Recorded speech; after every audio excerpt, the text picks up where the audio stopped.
بسم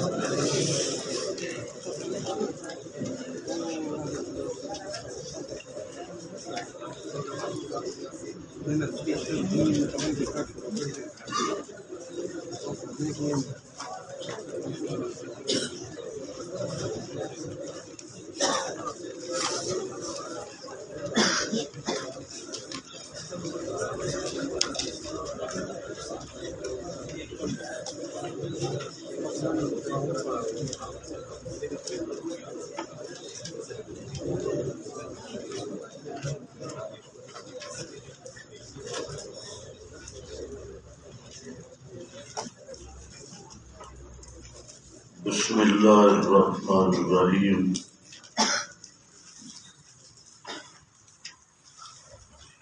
گزشتہ سبق میں آپ حضرات کے سامنے لفظ طاغوت کے متعلق بعض باتیں عرض کر دی گئی کہ لفظ طاغوت یہ فاعل کے معنی میں بھی ہے اور مفعول کے معنی میں بھی ہے۔ فاعل کے معنی میں ہو تو اس کا مفہوم ہر طاغی، شیطان، ابلیس اور راس فی الضلالہ اور داعی ضلالت پر ہوتا ہے۔ اور اگر یہ مفعول کے معنی میں ہو تو کل ما عبد من دون اللہ، اس پر آپ کے سامنے متعدد حوالہ جات وہ ذکر کر دیے گئے۔ آخری کس کا حوالہ تھا آپ کے پاس؟ ابن جریر۔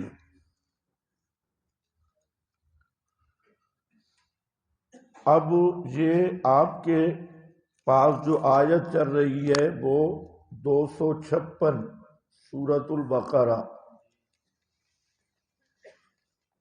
اسی پر چند حوالہ جات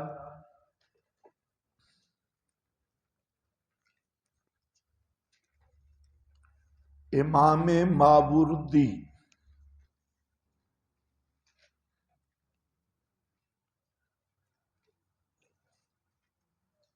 اسی آیت کی تفسیر میں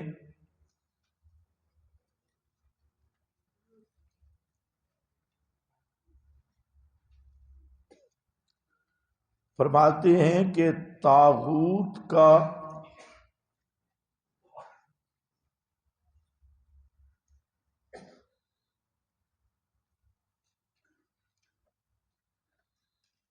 اطلاق شیطان پر بھی ہے،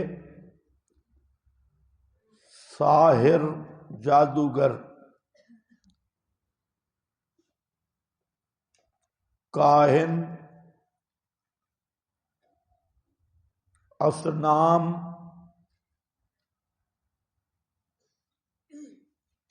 مردۃ الانس والجن،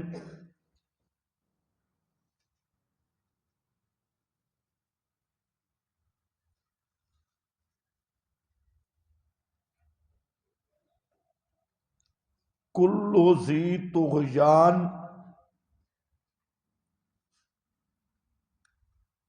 طغی علی اللہ فیعبد من دونہ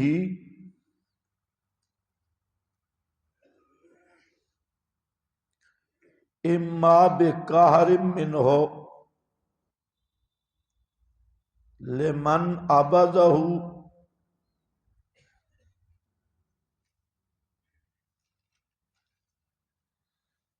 او بطاعت لہ بطاعت اللہ سواء کان المعبود انسانا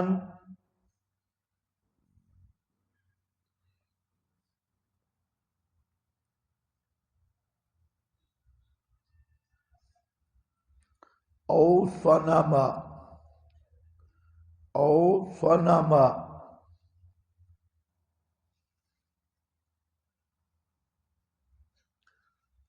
یہ تفسیر ماوردی النکت والعیون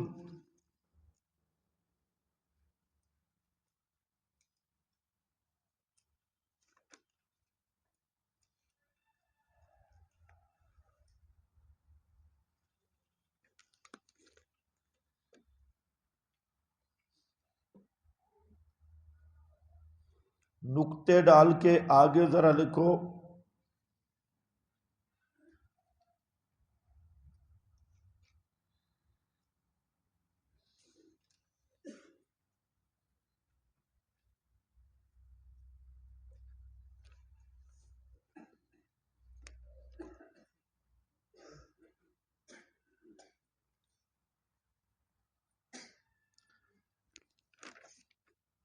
اچھا اس میں ذرا سمجھیں کیا کہہ رہا ہے کہ طاغوت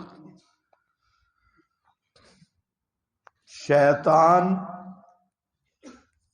بھی ہے، اس پر اطلاق شیطان پر بھی، جادوگر کاہن پر بھی، اصنام یہ وہ مفعول والا معنی اصنام کے لیے، اور ساحر اور کاہن فاعل والا معنی، اور مردۃ الانس والجن سرکش انسان اور جن پر بھی، اور ذی طغیان یہ ذرا خیال کرو، ہر ذی طغیان جو سرکشی کرے اللہ پر، پس اس کی عبادت کی جائے اللہ کے سوا زبردستی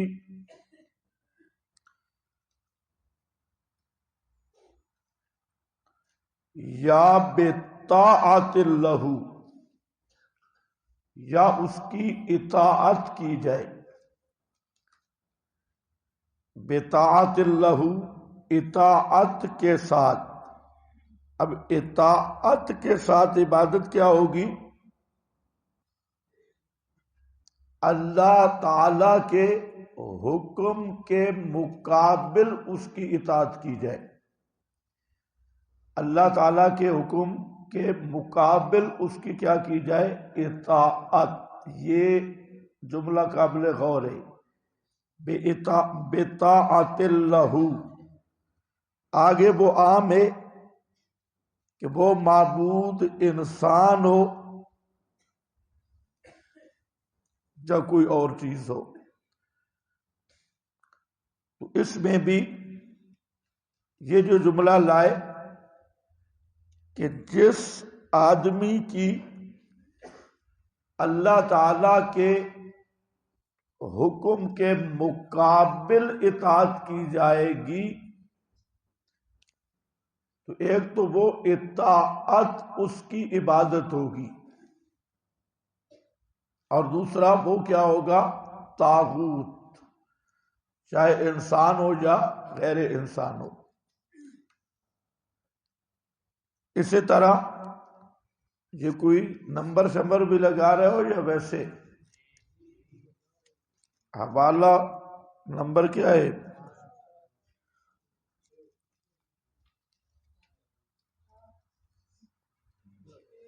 بہت اچھے نمبر لگا رہے ہو۔ امام قرطبی فرماتے ہیں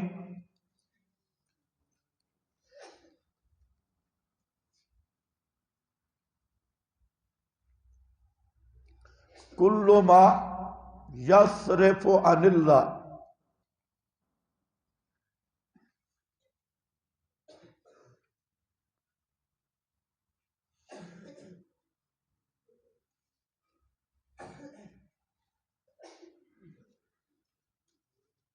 طاغوتن و شیطانن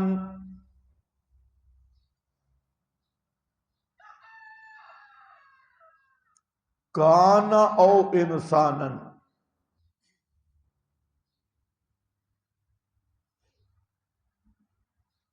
کل ما یصرف عن اللہ عز وجل، ہر وہ جو اللہ تعالی سے پھیرے، یعنی اللہ تعالی کے حکم سے پھیر دے، ہٹا دے، اس کا نام طاغوت ہے۔ آگے عام ہے وہ شیطان ہو یا انسان، یعنی جنی یا انسی شیطان۔ اسی طرح نقطے ڈال کے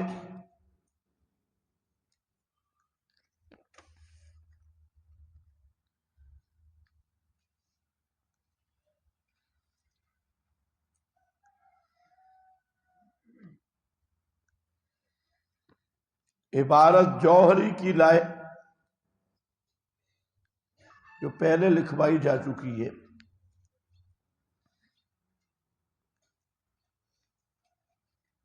یہ قرطبی کا حوالہ ہے۔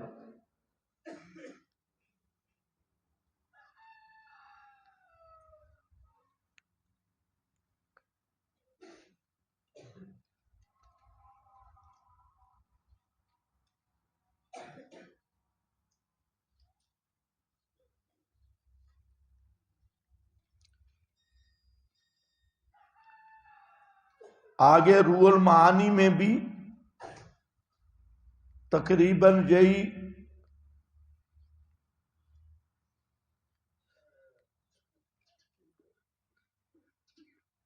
عبارت موجود ہے۔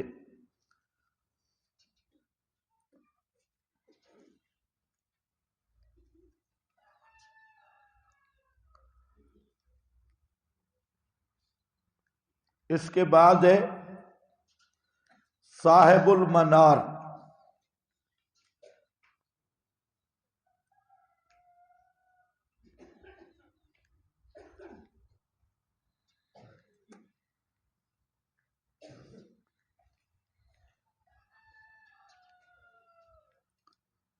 فمن یکفر بالطاغوت پہ لکھتے ہیں وَكُلُّ مَا تَكُونُ عِبَادَتُهُ وَالْإِيمَانُ بِهِ سَبَبًا، وَكُلُّ مَا تَكُونُ عِبَادَتُهُ وَالْإِيمَانُ بِهِ سَبَبًا لِلطُّغْيَانِ والخروج عن الحق،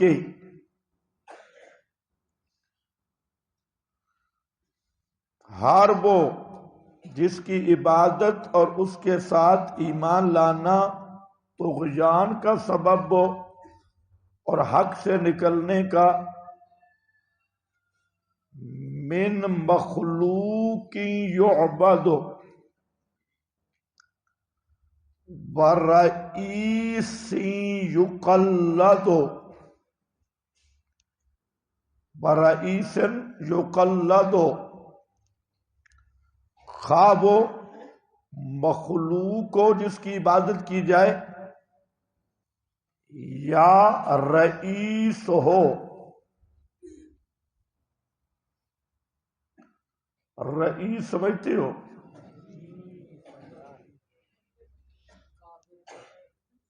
رئیس ہو، بادشاہ ہو، چودھری ہو، یقلد ہو جس کی تقلید کی جائے۔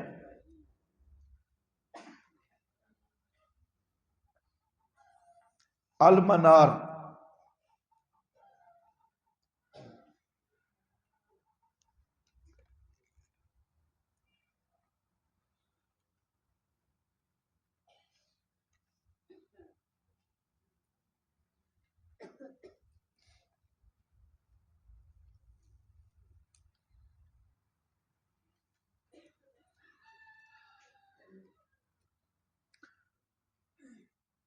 اس کے بعد جامع البیان ہے، اس میں ایک لفظ آ رہا ہے کعب بن اشرف،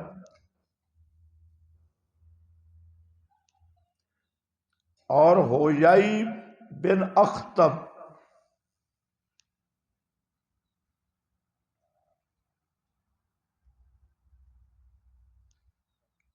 یہ کس میں؟ سورہ بقرہ والی آیت میں، یہ ذرا خیال رکھنا۔ ابھی ہم کس کی ذیل میں عبارتیں لکھ رہے ہیں؟ سورہ بقرہ، 7 مقام تھے، اس کا ذرا خیال رکھنا ہے۔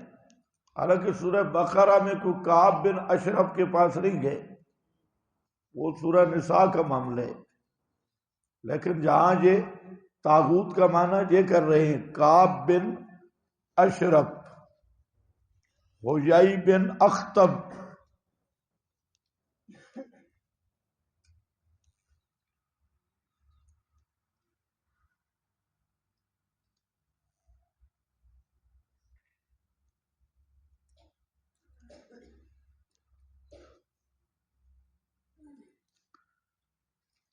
اسی طرح سمرقندی،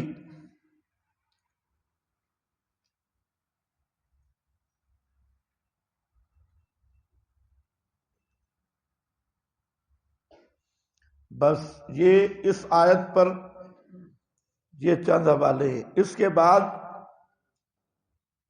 آپ کے پاس بتلایا تھا آیت ہے سورۃ النساء کی 51 نمبر، الم تر الی الذین اوتوا نصیبا من الکتاب یؤمنون بالجبت والطاغوت۔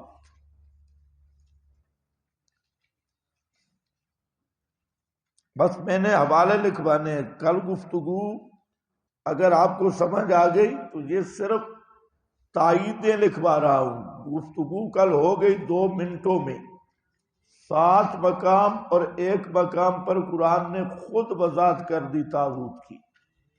ابھی اس آیت پہ تو ہم آ ہی نہیں رہے، یہ تو ادھر ادھر کی تائیدات ہے، وہاں چند عبارتیں لکھو گے پھر سمجھ آ جائے گی۔ اب یہاں پر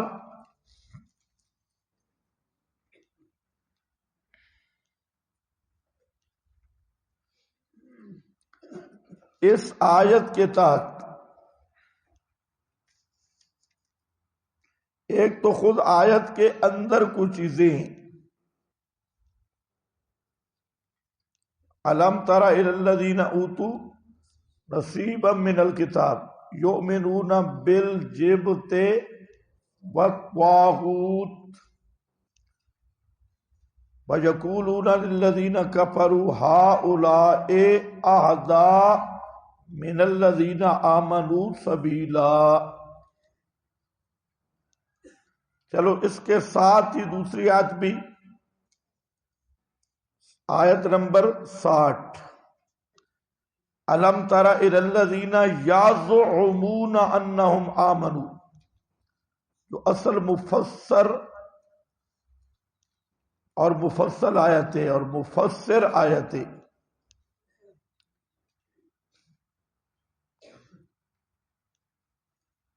اب ذرا اس میں فتوے دیکھو، الم تر الی الذین یزعمون انہم آمنوا، یہ پہلا فتویٰ ہے کہ جو گمان کرتے ہیں مومن ہیں نہیں، لیکن گمان اور دعویٰ یہ ہے کہ وہ مومن ہیں، ما انزل اللہ پہ ایمان نہیں، وما انزل من یریدون ان یتحاکموا الی الطاغوت، ارادہ رکھتے ہیں کہ فیصلہ کروائیں طاغوت سے، وقد امروا ان یکفروا بہ ویرید الشیطان ان یضلهم ضلالا بعیدا وَإِذَا قِيلَ لَهُمْ تَعَالَوْا إِلَى مَا أَنزَلَ اللَّهُ وَإِلَى الرَّسُولِ، جب انہیں کہا جائے کہ آؤ ما انزل اللہ کی طرف، جو اللہ نے نازل کیا اور رسول کی طرف رأیتہم نہیں. کیا ہے؟ رأیت المنافقین یصدون عنک صدودا. دیکھے گا کس کو؟ حالانکہ پہلے ہوم آ رہا ہے، تو یہاں پر رأیت المنافقین، یہ بھی وضع الظاہر موضع المضمر ہے، ضمیر کے مقام پہ اس میں ظاہر لایا گیا، یہ بتانے کے لیے کہ یہ کٹر منافق ہے. یہ کون ہے؟ مومن شومن نہیں ہے. پہلے یزعمون اور اب کیا ہے؟ رأیت المنافقین، منافقوں کو دیکھے گا. تو یزعمون میں بھی بتا دیا کہ یہ مومن شومن نہیں، یہ مومن ہے. مومن اور مومنین، مومنین سمجھتے ہو نا؟ ہاں، مومنین یہ وہی مومنین ہی ہے، اور یہ ہے منافقین یصدون عنک صدودا. اب ذرا خیال کرو، اس پر حافظ ابن کثیر کی عبارت ہے. حافظ ابن کثیر مفسر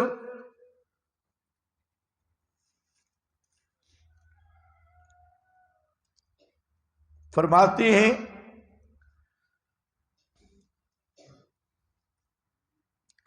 ھذا انکار من اللہ، ھذا انکار من اللہ علی من یدعی الایمان.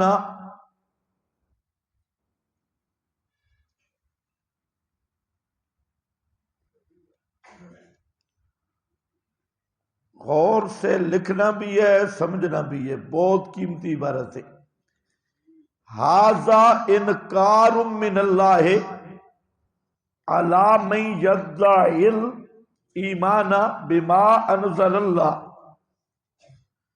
بما انزل اللہ علی رسولہ وعلی الانبیاء الاقدمین، علی رسولہ وعلی الانبیاء الاقدمین.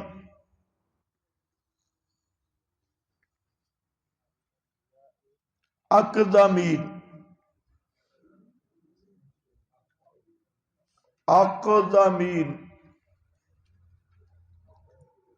وَهُوَ مَا ذَلِكَ يُرِيدُ التَّحَاكُمَ،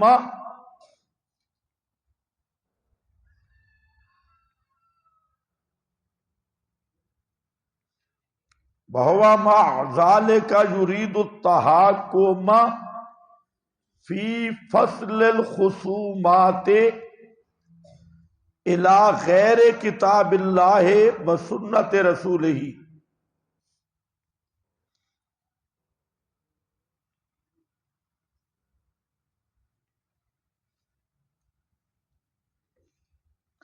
كما ذكر في سبب نزول هذه الآية،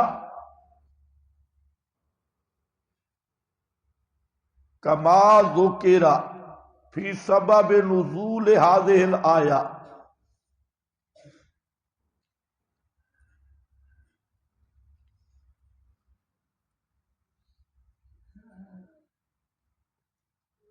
انہا فی رجل من الانصار ورجل من الیہود.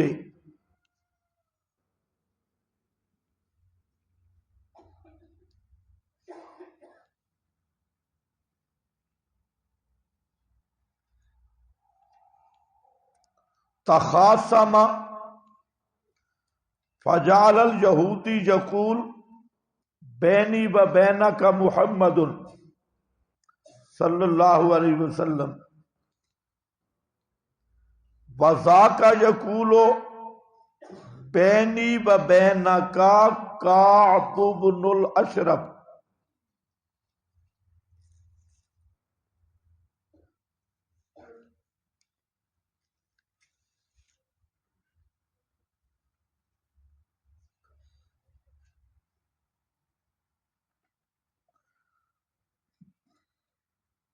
وقیل فی جماعت من المنافقین، فی جماعت من المنافقین،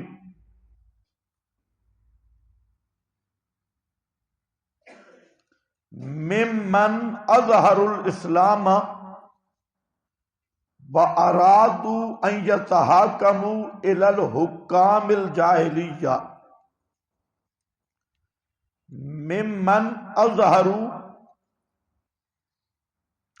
الاسلام وارادوا ان یتحاکموا الی حکام الجاہلیۃ، وکیل غیر ذالک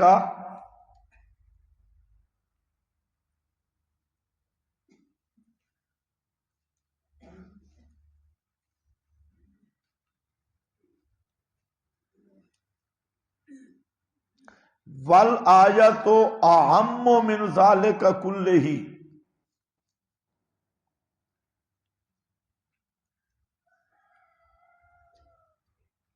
والآیۃ اعم من ذالک کلہ فإنہا ضامۃ لمن عدل عن الکتاب والسنہ، لمن عدل عن الکتاب والسنہ وتحاکموا الی ما سواہما من الباطل، وہو المراد بالطاغوت،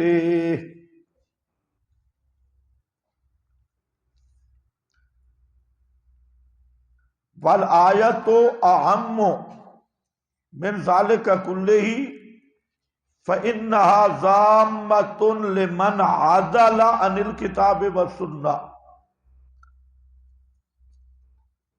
وتحاکموا الی ما سواہما من الباطل وہو المراد بالطاغوت ہاہنا، ولہذا قال یریدون ان یتحاکموا الی الطاغوت۔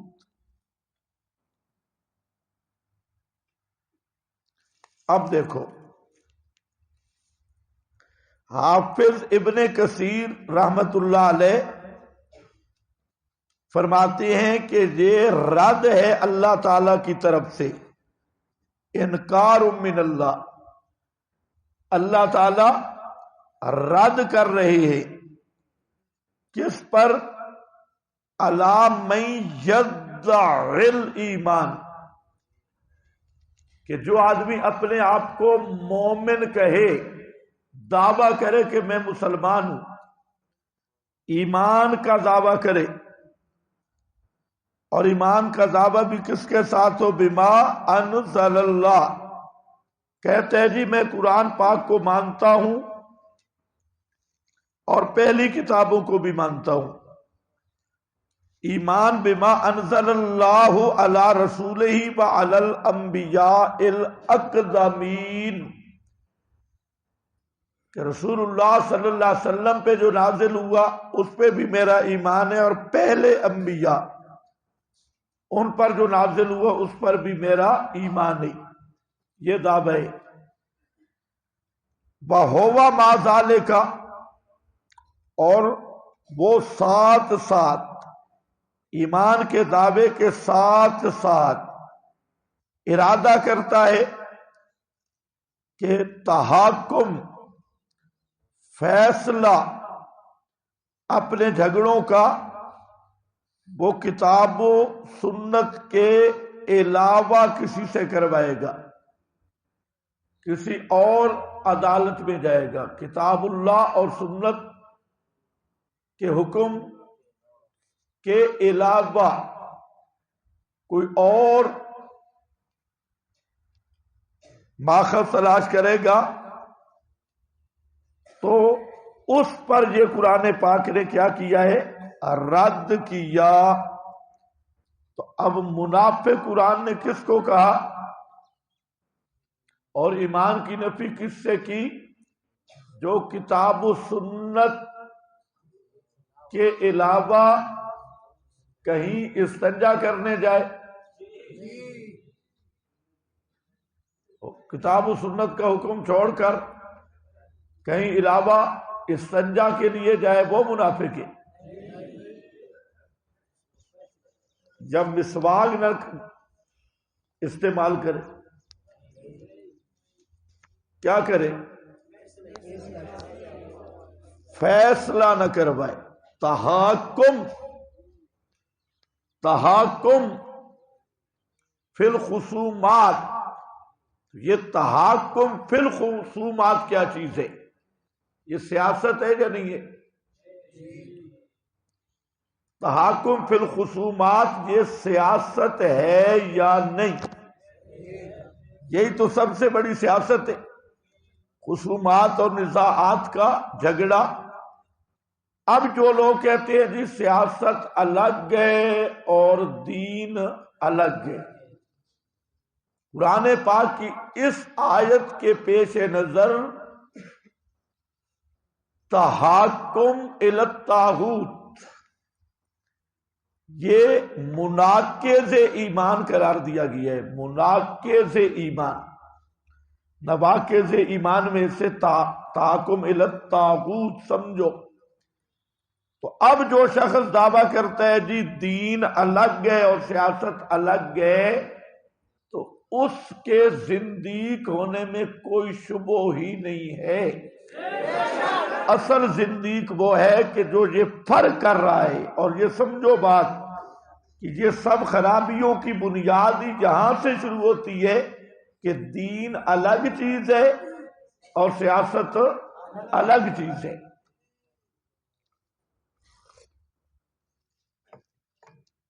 مذہب سے الگ کر دیا سیاست کو، اور جتنے طاغوتی طاقتیں وہ اسی چیز پہ زور لگا رہی ہے کہ جو نظام ہے اس کا دین سے تعلق نہیں ہے، اور دین کا نظام سے تعلق نہیں ہے، اور یہی جمہوریت مغربیہ کی بنیاد ہے، یا سوشلزم یا کوئی باطل نظام ہے۔ اس نے سب سے پہلے دین اور نظام کو الگ کیا کہ نظام الگ ہے، دین الگ ہے۔ جب الگ کیا تو وہ پھر کامیاب ہے۔ نیچے مذہب جو بھی ہو کوئی مسئلہ نہیں، عقیدہ جو بھی ہو کوئی مسئلہ نہیں۔ اسی لیے اب آپ کے ساتھ ہندو کا ووٹ بھی آپ کے برابر ہے، سکھ کا، بدھ مت کا۔ اگر ابلیس آ جائے کسی شکل میں تو اس کا ووٹ اور شیخ الحدیث کا ووٹ دونوں کی پرچی برابر ہے۔ اصل خرابی یہ سمجھنے والی ہے کہ نظام کو دین سے، حالانکہ دین نام ہی نظام کا ہے، اور یہ جو خصومات میں تحاکم ہے تو یہ اس کو کتاب و سنت سے ہٹ کر کسی اور جگہ پہ جانے والا اس کو قرآن فتویٰ لگا رہا ہے۔ یہ میرا فتویٰ شتویٰ نہیں ہے، اس لیے میں نے کہا یہ کہہ رہا ہے ایتل اور یزعمونا باہر نکل کے کہو جی یہ فتوے لگاتے ہیں، یہ یزعمونا اور منافقینا یہ سمجھنا ہے۔ اب دیکھو کما ذکر فی سبب نزول هذه الآیہ۔ اچھا اب اس نے چند اسباب نزول بیان کیے حافظ نے۔ یہ اس لیے خیال کرنا کوئی آپ کو جہاں دھوکہ دے کہ یہ بھی ہو سکتا ہے وہ بھی ہو سکتا ہے، تو اسباب نزول کے بارے میں قانون ذہن میں رکھ لیں۔ الفوز الکبیر میں حضرت شاہ صاحب نے بہت اچھا قانون لکھا۔ سبب نزول کا یہ معنی نہیں ہوتا کہ ایک واقعہ پیش ہوا اور اس پر قرآن نازل ہوا، یہ ایک فرد ہے اسباب نزول کا۔ اور عام طور پہ لوگ یہ سمجھتے ہیں کہ شان نزول کیا ہوتا ہے، پہلے ایک واقعہ پیش آیا اور پھر آیت آئی اس پہ، تو یہ ایک فرد ہے۔ اصل شان نزول اور سبب نزول یہ ہے کہ واقعہ پیش ہوا، آیت آئی، وہ بھی سبب نزول اور شان نزول ہے، یا واقعہ بعد میں پیش آیا، آیت پہلے آئی، لیکن انطباق ہو رہا ہے اس واقعے پر آیت کا، تو وہ بھی کیا بنتا ہے؟ شان نزول، اسے بھی کہتے ہیں سبب نزول۔ تو یہ اس میں تعدد ہو سکتا ہے اور یہ کوئی قاعدے نہیں۔ اس لیے حافظ نے یہاں جو بات کی فرماتے ہیں کہ یہ آیت کا شان نزول ایک تو یہ ہے کہ ایک آدمی انصار میں سے تھا اور دوسرا یہودی، ان کا آپس میں جھگڑا بن گیا، تو یہودی جو تھا بزرگ، اس نے کہا بھئی میرے اور آپ کے درمیان جج ہم مانیں گے محمد صلی اللہ علیہ وسلم کو، رسول اللہ صلی اللہ علیہ وسلم کو فیصل مانیں گے۔ اور جو وہ دوسرا صوفی صاحب تھے انہوں نے کہا بھائی نہیں، ہم جائیں گے اپنی ہماری عدالت ہے اور وہ ہے کعب بن اشرف، اس کے ہم پاس جائیں گے اور اس سے فیصلہ کروائیں گے۔ اب ایک یہ، دوسرا یہ بھی کہ منافقین کی ایک جماعت جنہوں نے ظاہراً اسلام قبول کیا، ظاہر الاسلام، اسلام ظاہر کیا، اور ان کا ارادہ تھا کہ جو اسلام تو خیر ہے، لا الہ الا اللہ پڑھ لیتی ہیں، لیکن جو فیصلے ہیں تو وہ ہم پرانے سپریم کورٹ کی طرف جائیں گے۔ کس کی طرف؟ یہ ہے الہ حکام الجاہلیہ، جاہلیت کے حکام کی طرف جائیں گے۔ جاہلیت کے کوئی سینگ نہیں ہوتی، جاہلیت پہ انشاءاللہ بات آئے گی۔ جاہلیت کیا ہے؟ کتاب و سنت کی مخالفت کا نام ہے، چاہے وہ یونیورسٹی کی شکل میں ہو یا کوئی بڑی پڑھا لکھا تعلیم یافتہ طبقہ ہو، کتاب و سنت کے مقابل ہر وہ چیز جو اس سے متصادم ہے وہ جاہلیت کا فرد ہے۔ آپا حکم مل جاہلیہ پڑھ چکی ہے، تو جاہلیت یہی ہے۔ یہ تو سمجھتے ہیں نا کہ بڑا کوئی روشنی مل رہی ہے، یہ روشنی نہیں ہے، یہی طاغوتی تعلیم، یہی جاہلیت ہے۔ وَقِيلَ غَيْرُ ذَلِكَ بل آیت اہم من ذَلِكَ کُلِّهِ، آیت یہ سب صورتوں کو شامل ہے، کوئی احتمال شتمال نہیں، ساری صورتوں کو شامل ہے۔ اور آیت مذمت کر رہی ہے کس آدمی کی؟ لمن عدل عن الکتاب والسنہ، جو کتاب و سنت کو چھوڑ گیا، اس سے عدول کیا، اعراض کیا، وَتَحَاكَمُوا إِلَى مَا سِوَاهُمَا مِنَ الْبَاطِلِ، اور کتاب و سنت کے علاوہ کسی باطل سے فیصلہ کروایا۔ وَهُوَ الْمُرَادُ بِالطَّاغُوتِ، ہاں ہونا اس مقام پر طاغوت کا صرف یہ معنی ہے، اس مقام پہ طاغوت کا صرف وہ جو دوسرا معنی آپ پڑھ رہے ہیں مفعول والا، وہ نہیں ہے، یہاں صرف فاعل والا معنی ہے، یہ معنی ہے یہاں ہونا، یہاں صرف فاعل والا معنی ہے، یہاں بت شت اور وہ ابلیس اب تھوڑا ہی بیٹھا ہے ادھر کہ اس کے پاس فیصلہ ہے، یہ کعب بن اشرف وغیرہ، اور کوئی انسان، کوئی عدالت، کوئی قانون جو کتاب و سنت کے مقابل ہے، اس سے جو فیصلہ کرواتا ہے وہ منصوص منافق ہے، اور جو اس کو درست سمجھتا ہے وہ زندیق ہے، اور جو دین اور نظام میں فرق کرتا ہے وہ بھی کٹر ملحد اور زندیق ہے۔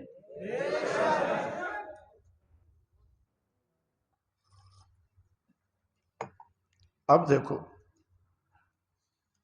یہ تفسیر ابن کثیر ہے اسی آیت کے تحت۔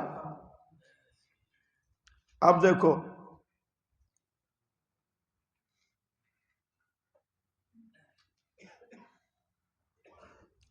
امام قرطبی اس آیت کے ساتھ ان کی عبارت ذرا دیکھیں.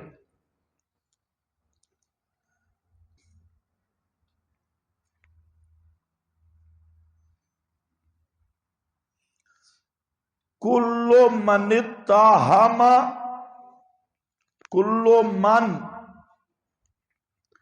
اتہم رسول اللہ صلی اللہ علیہ وسلم فی الحکم فہو کافر.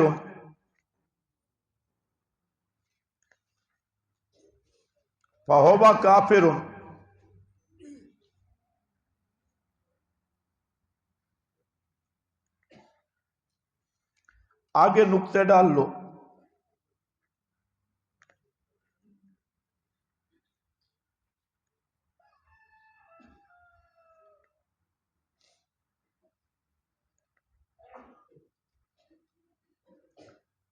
وَكُلُّ مَن لَّمْ يَرْضَ بِحُكْمِ الْحَاكِمِ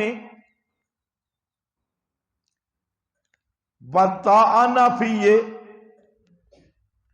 وَرَدَّهُ فَهِيَ رِدَّةٌ.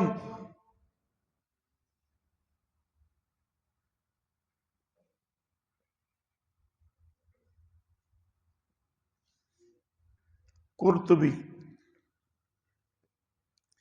انہوں نے بھی بات وہی کی جو حافظ کی ہے. انہوں نے زائد 2 جملے اور بھی کر دیے.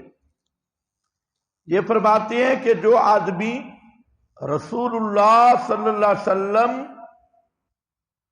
پر عیب لگائے حکم میں کہ آپ نے فیصلہ صحیح نہیں کیا، تہمت لگائے، تو وہ آدمی کافر ہو جاتا ہے.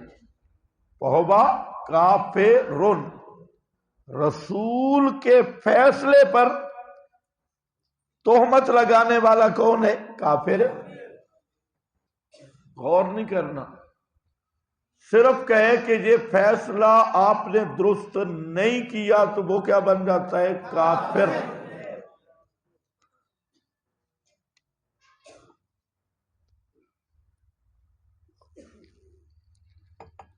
اور جو آدمی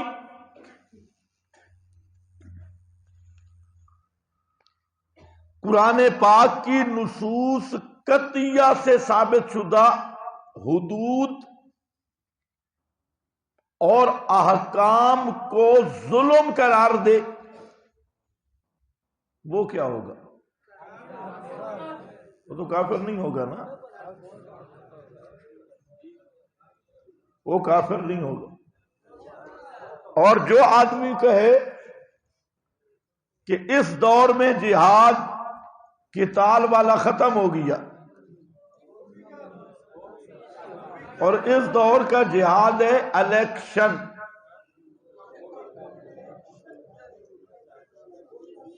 سوچ لو، اتنا جلدی فتویٰ نہیں لگا نا، میں تو پوچھ رہا ہوں. ہاں بھائی، وہ کیا بنے گا؟ سوچ کر حوصلے سے سوچ کر. ہاں یہ مجھے بھی پتہ ہے کہ ابھی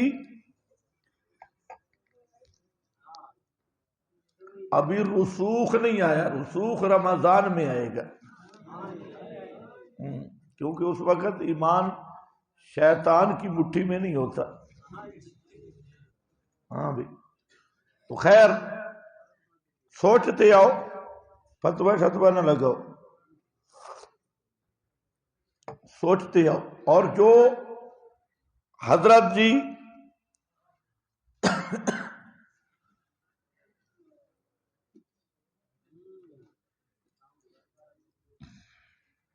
اچھا دیکھو کر لیتی ہیں.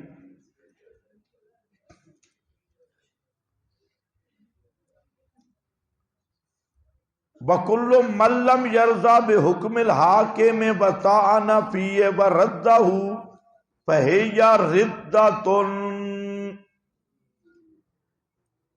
یہ جملہ سمجھنا ہے. ہر وہ آدمی جس نے حاکم کے شرعی حکم پر راضی نہیں ہوا، حاکم نے کتاب و سنت سے فیصلہ کیا اور یہ راضی نہیں ہوا یا اس پر اعتراض کیا ہے یا اس فیصلے کو رد کر دیا ہے تو یہ ردت ہے، وہ آدمی مرتد ہو گیا ہے یا ردتن، وہ آدمی مرتد ہو گیا۔ یستتاب، اس سے توبہ کروائی جائے گی، توبہ کروائی جائے گی۔ ہاں،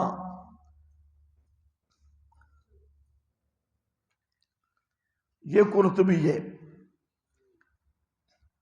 اسی طرح امام ابن جریر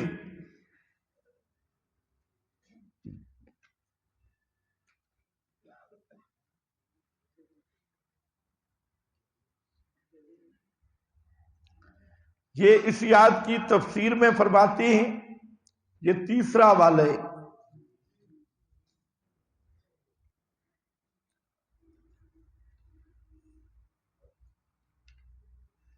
یریدون ان یتحاکموا فی خصومتہم الی الطاغوت، یریدون ان یتحاکموا الی خصومتہم الی الطاغوت۔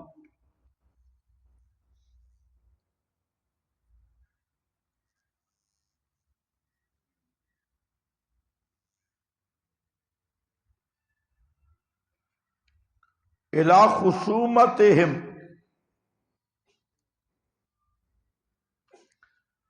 کس میں؟ اپنے نزاعات اور جھگڑوں میں جو فیصلہ کراتے ہیں طاغوت سے،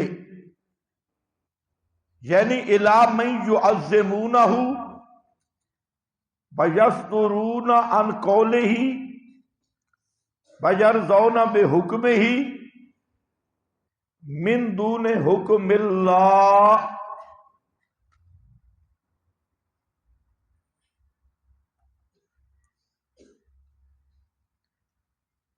یعنی ان سے جن کو وہ بڑا سمجھتے ہیں اور ان کے حکم اور فیصلے پر رضامند ہیں، من دون حکم اللہ، اللہ کے حکم کے علاوہ، وَقَدْ أُمِرُوا أَن يَكْفُرُوا بِهِ، حالانکہ انہیں حکم تھا کہ وہ اس کا انکار کریں۔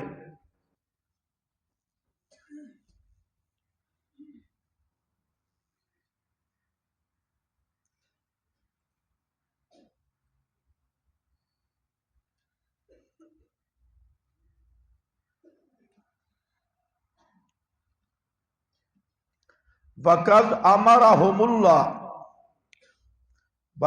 أَمَرَهُمُ اللَّهُ أَن يُكَذِّبُوا بِمَا جَاءَهُمْ بِهِ الطَّاغُوتُ الَّذِي يَتَحَاكَمُونَ إِلَيْهِ فَتَرَكُوا أَمْرَ اللَّهِ وَاتَّبَعُوا أَمْرَ الشَّيْطَانِ۔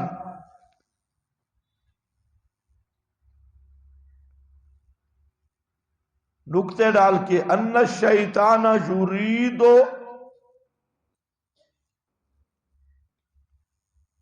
ان یصد ہؤلاء المتحاکمین الی الطاغوت عن سبیل الحق والہدی۔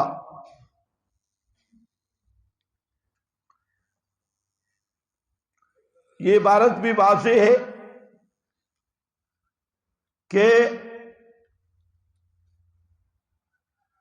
منافق کون ہے؟ وہی ہے جو اپنی خصومات میں طاغوت سے فیصلہ کرواتے ہیں، جھگڑوں بھی۔ اور مطلب کیا ہے کہ اللہ کے حکم کے علاوہ اس جج، عدالت، قانون پہ راضی ہے اور اسے معظم سمجھتی، بڑا سمجھتی۔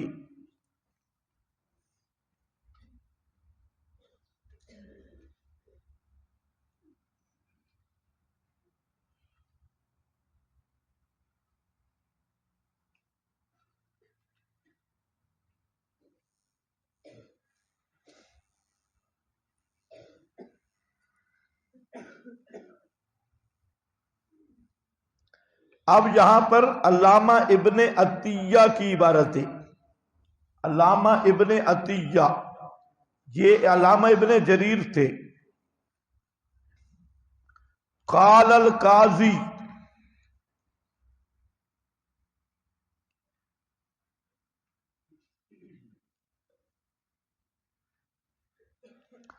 یجب ان یکون التحاکم الی ھذا الطاغوت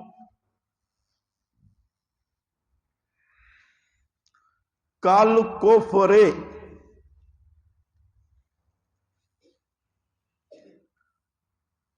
یہ فیصلہ لے جانا اس طاغوت کی طرف یہ کفر کی طرح تھا۔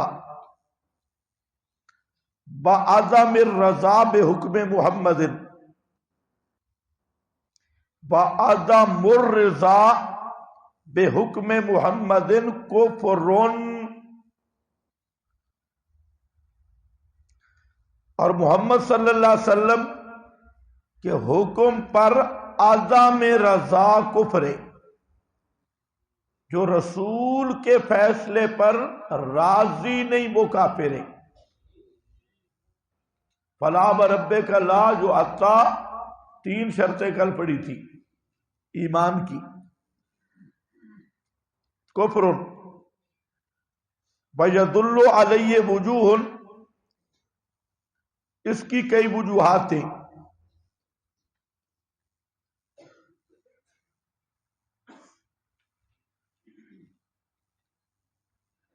اب ذرا دیکھو قاضی صاحب کا، فرماتے ہیں پہلی وجہ، یہ کس کی وجوہات بیان کر رہا ہے؟ فتوے کی، فتوے کی وجوہات۔ پہلی وجہ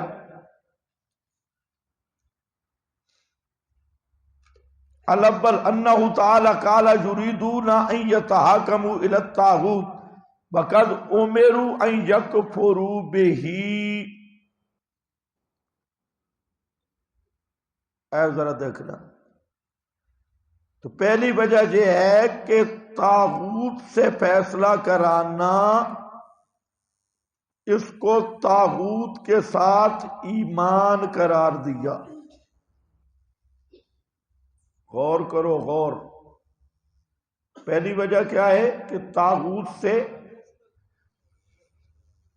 جعل التحاکم الی الطاغوت یکون ایمانا بہ، یہ کہاں سے نکالا بھائی؟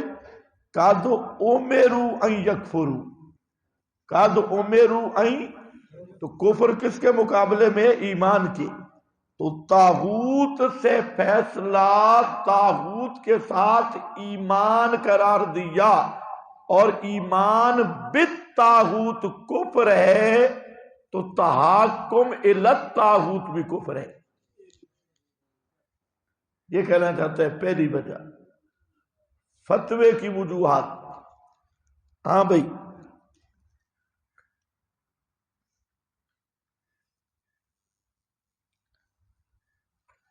ہاں، الاول انہ تعالی قال یریدون ان یتحاکموا الی الطاغوت وقد امروا ان یکفروا بہ فجعل التحاکم الی الطاغوت یکون ایمانا بہ ولا شک ان الایمان بالطاغوت کفر۔ سمجھ گئے میری بات؟ کیا کہا ابن عطیہ نے؟ پھر کہہ رہا ہوں کہ اس آیت میں اللہ تعالیٰ نے کیا فرمایا ہے کہ یہ فیصلہ طاغوت سے کراتے ہیں، حالانکہ کفر بالطاغوت کہنے حکم تھا۔ تو ابن عطیہ فرما رہے ہیں کہ دیکھو، تحاکم الی الطاغوت یہ ایمان بالطاغوت بنتا ہے۔ یکفروا آیا ہے نا بھائی. اور ایمان بالطاغوت کفر ہے تو تحاکم الی الطاغوت بھی کفر ہے. یوں استدلال کر رہا ہے. یہ پہلی وجہ. اب سناؤ کیسا فتویٰ کشید کیا.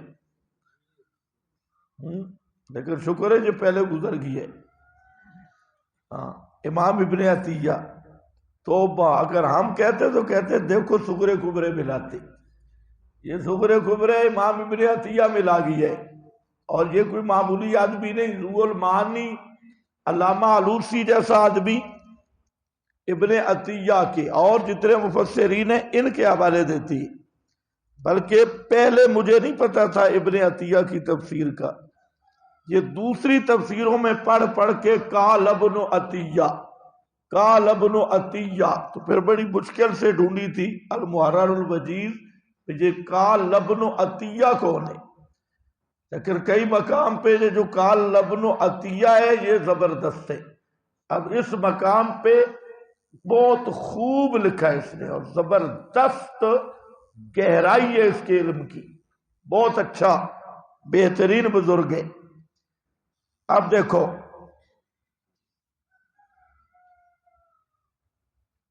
وَقَدْ أُمِرُوا أَن يَكْفُرُوا بِهِ ہو گیا. كَمَا أَنَّ الْكُفْرَ بِالطَّاغُوتِ ایمان باللہ. الثانی دوسرا قوله تعالی فلا وربک لا یؤمنون حتی یحکموک فیما شجر بینہم الی قوله یسلموا تسلیما وہذا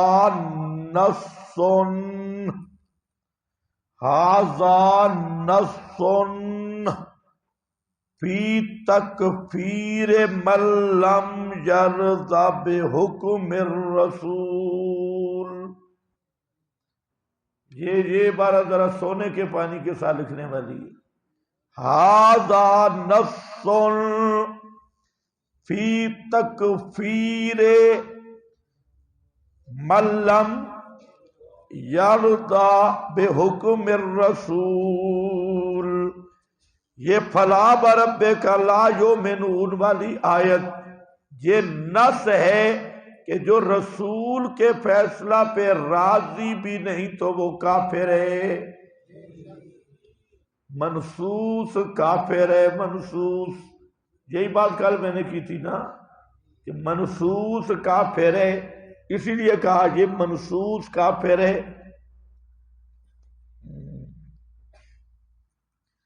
الثالث تیسری وجہ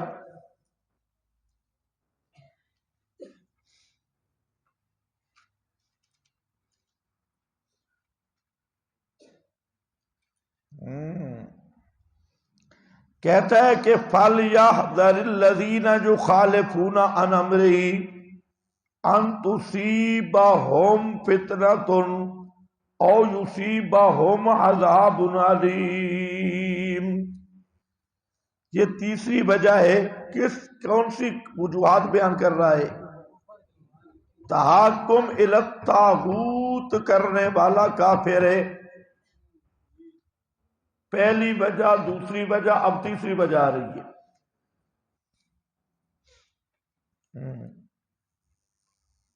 تیسری وجہ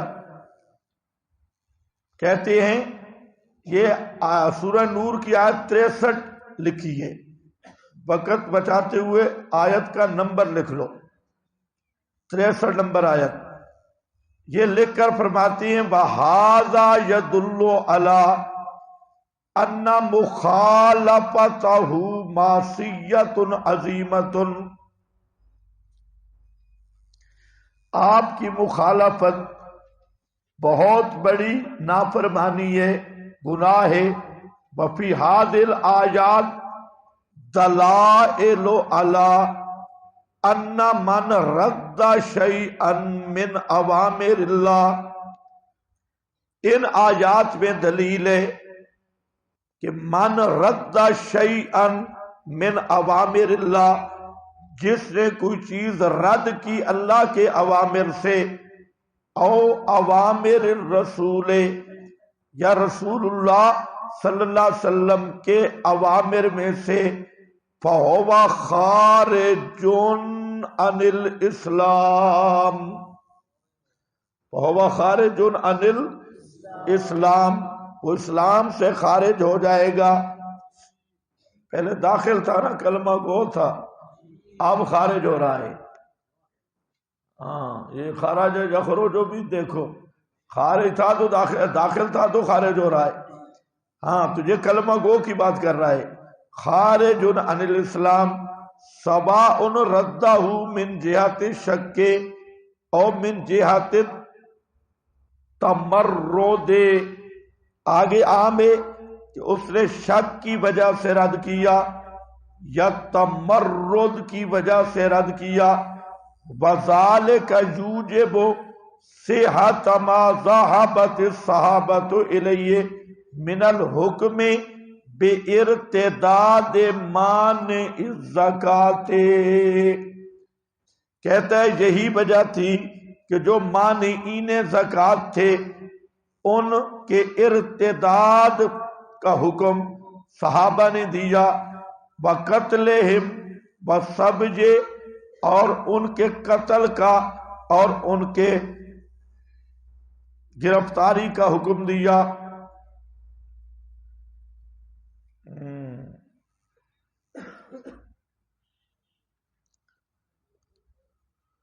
ہاں بھائی سمجھ گئے بات.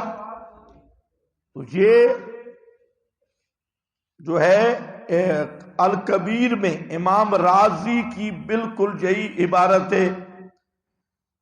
امام رازی کی کبیر کی، امام رازی تو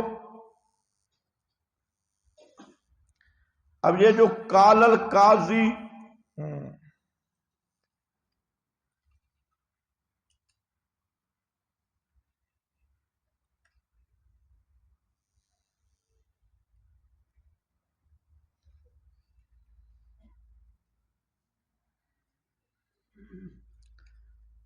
اچھا اس کے بعد ہے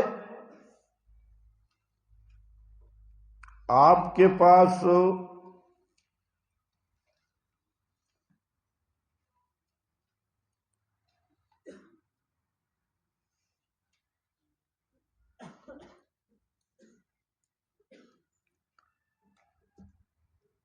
اس میں تفصیل ہے، یہ خیال رکھنا.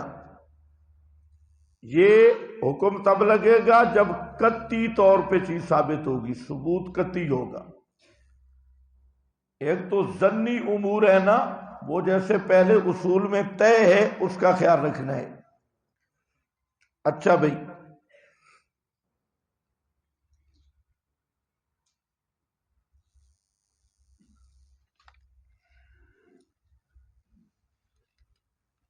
اس کے ساتھ امام ابو سعود ہے.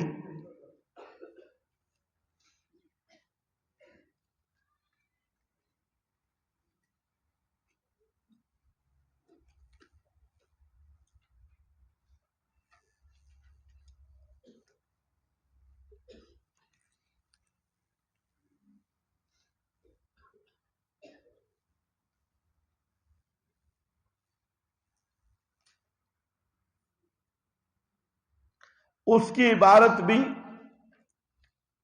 یہی ہے کہ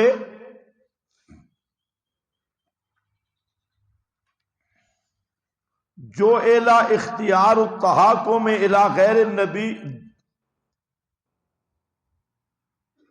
جعلوا اختیار التحاکم الی غیر النبی علی التحاکم الیہ تحاکما الی الشیطان.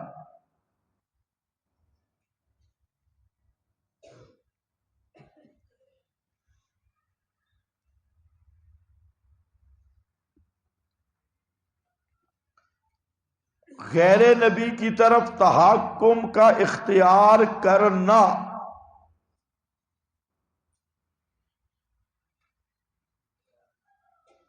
نبی کے مقابل تحاکماً الی الشیطان، یہ تحاکم ہے کس کی طرف؟ شیطان کی طرف۔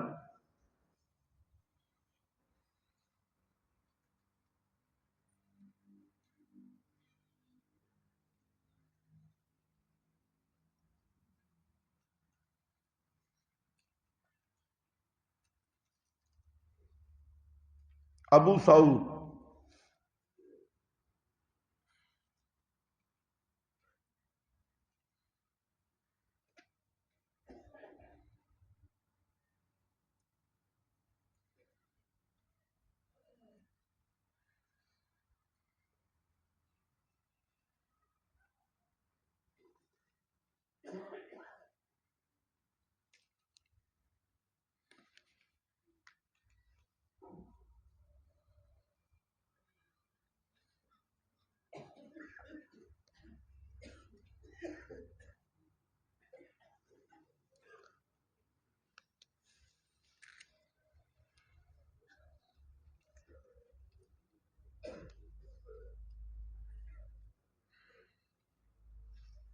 بس بھائی یہ عبارات لمبی ہیں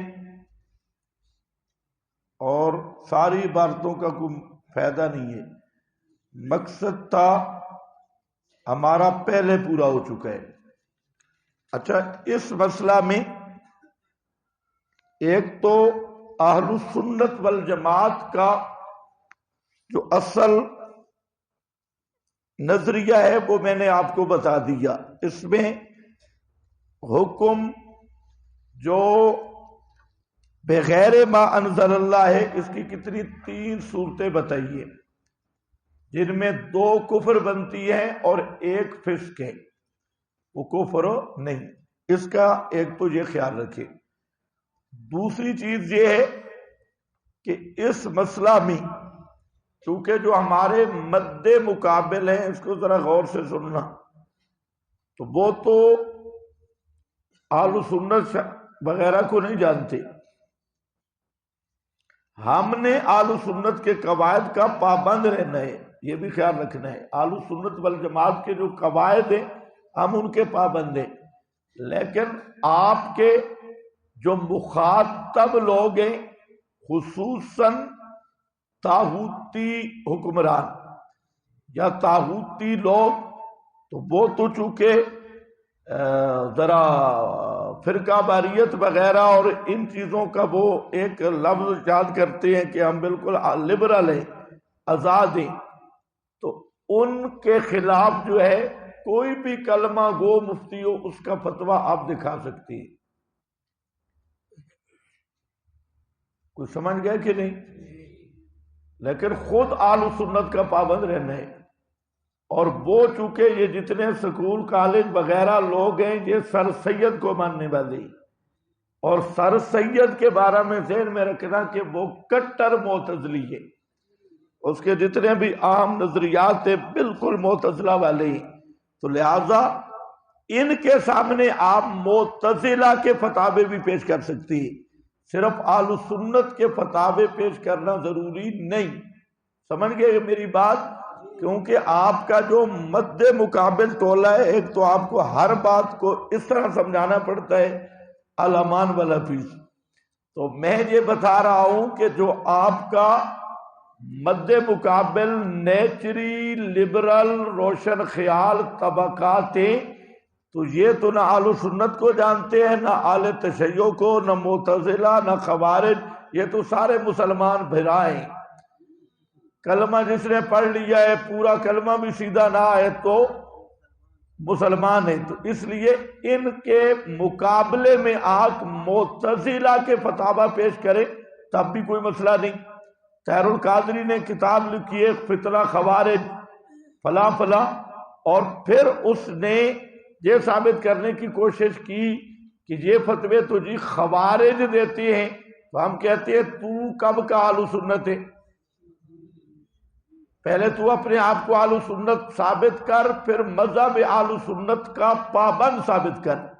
تیری جتنی کتابیں ہیں یہ خود خروج پہ مبنی ہیں اہل سنت، اور یہ بات ذہن میں رکھو، دنیا میں سب سے بڑا مکفر اور خارجی وہ احمد رضا خان ہے۔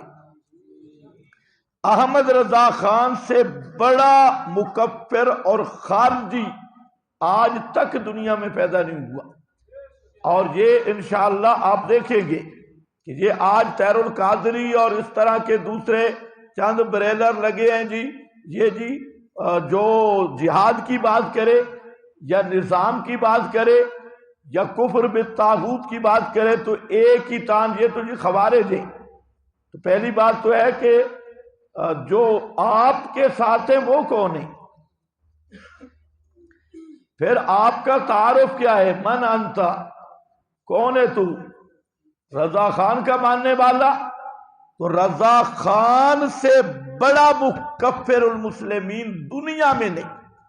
یہ بریلویوں کا جماعتی فتویٰ ہے، ایک ایک لیڈر کو انہوں نے خود کافر کہا ہوا ہے، حتیٰ کہ علامہ اقبال کو بریلوی مفتیوں نے ان کی تکفیر کی، قائد اعظم کی بریلوی مفتیوں نے تکفیر کی، مولانا ظفر علی خان کی بریلویوں کے مفتیوں نے تکفیر کی، اور حرمین کے تمام علماء کی بریلوی مفتیوں نے تکفیر کی، اور جہاں تحریک آزادی کے سارے مجاہدین کی بریلوی مفتیوں نے تکفیر کی، شاہ اسماعیل شہید، سید احمد اور اس کے پورے مجاہدین کے گروہ کی بریلویوں نے تکفیر کی، اور یہ جتنے پچھلے مجاہدین جہاں پر بھی تحریک آزادی اٹھی ان کی بریلوی مفتیوں نے تکفیر کی ہے. اور یہ درس کیا دے رہے ہیں کہ جو نظام کی بات کرے وہ خوارج ہے، اور خود اپنا حال یہ ہے. اسی لیے مولانا ظفر علی خان نے کہا تھا کہ بریلی کے فتووں کا سستا ہے بھاؤ، جو بکتے ہیں کوڑی کے اب 3 کوڑی کے، کوئی 1-2 آنے کے، 1-2 آنے سمجھتے ہو نا، پیسے، روپے نہیں، پیسے، 1-2 پیسے کوڑی کے اب 3 خدا نے انہیں کہہ کر ڈھیل دی، بَأُمْلِي لَهُمْ إِنَّ كَيْدِي مَتِينٌ. تو یہ وہ مارکیٹ ہے رضا خان کی جس نے تمام علماء دیوبند کی تکفیر کی، تمام علماء اہل حدیث کی تکفیر کی، تمام علماء حنابلہ کی تکفیر کی، تمام ہیروز آزادی کی تکفیر کی، تمام ہر علاقے کے مجاہدین کی تکفیر کی، حتیٰ کہ احمد رضا خان وہ امام المکفرین ہے کہ آپ تبصرہ پڑھیں، اس نے 20 دفعہ اپنے آپ کو بھی کافر کہا.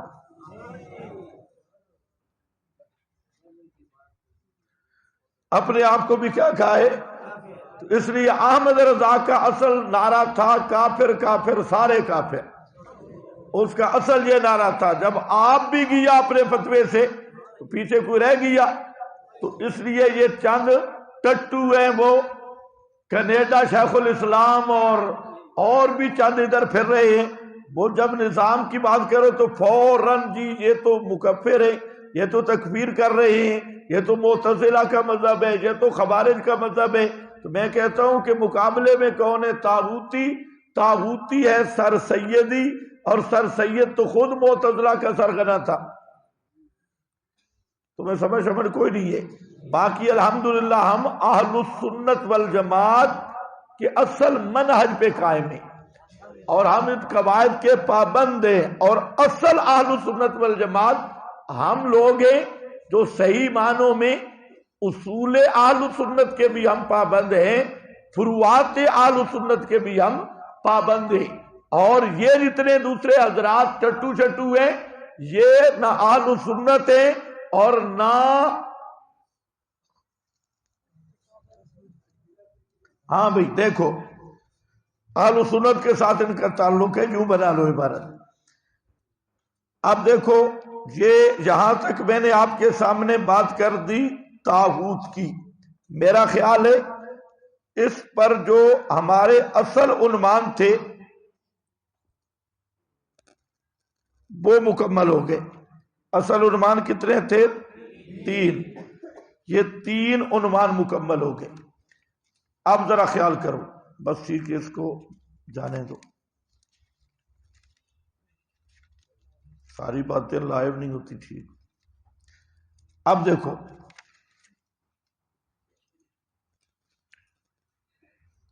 اب ایک عنوان قائم کرو.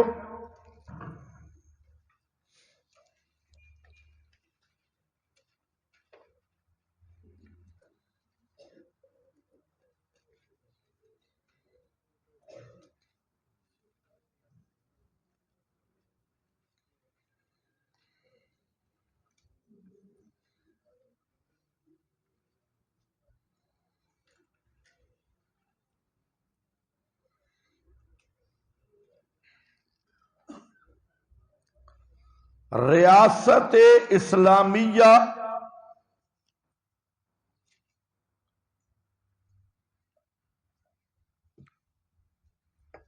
ریاست اسلامیہ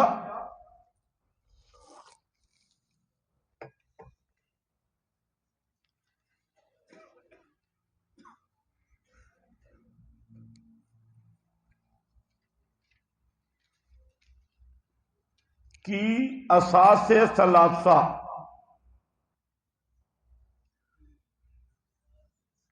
اساس بنیادیں، تین بنیادیں یا اساس ثلاثہ.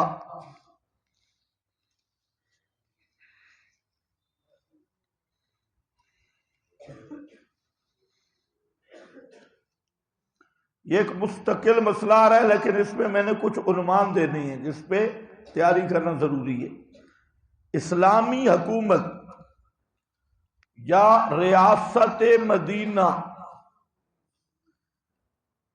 حکومت اسلامیہ، اس کی بنیاد کیا ہے؟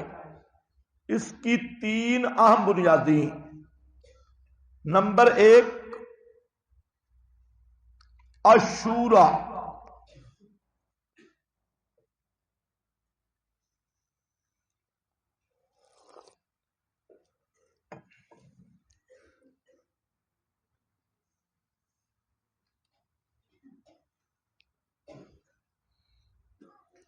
الشورا. نمبر دو العدل، اور نمبر تین المساوات. المساوات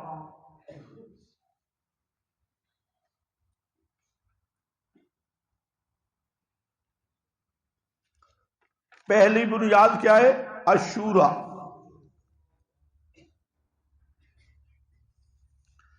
اب یہاں پر چند باتیں سمجھنی ہوں گی.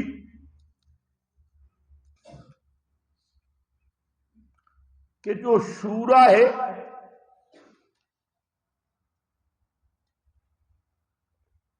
سمجھ لو نا، بعد میں لکھ لینا، پھر سمجھ لو، لکھوا دیتا ہوں، کوئی چیز باقی نہیں رہنے لگی.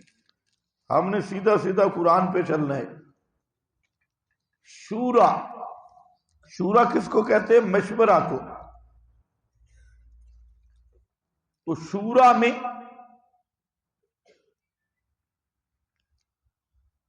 دو باتیں اہم ہیں.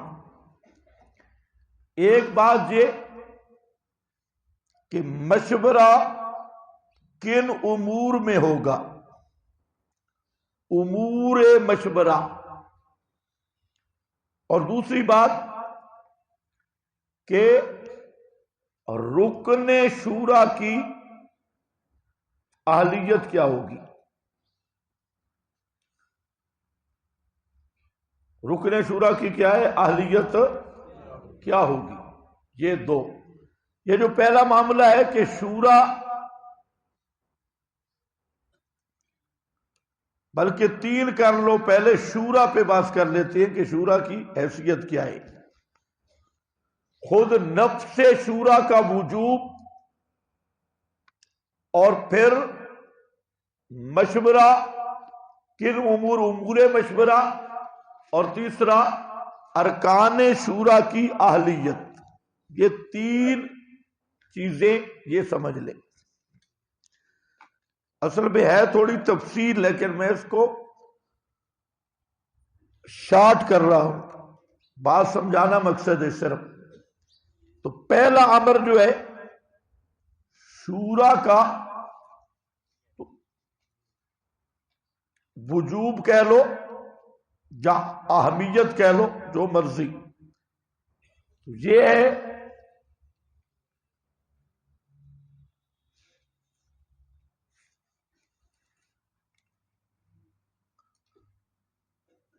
شاورہم فی الامر.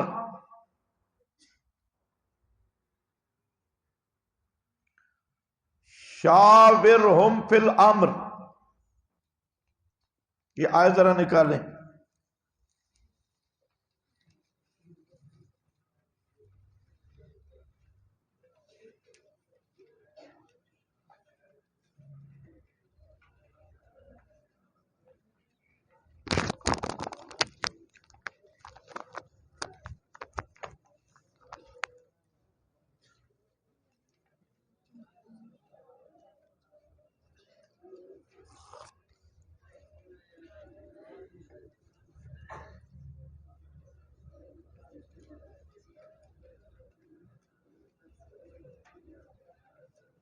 فَإِذَا عَزَمْتَ فَتَوَكَّلْ عَلَى اللَّهِ إِنَّ اللَّهَ يُحِبُّ الْمُتَوَكِّلِينَ.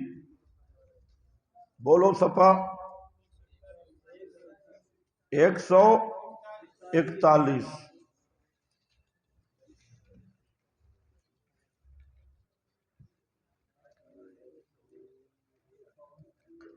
اس میں آ رہا ہے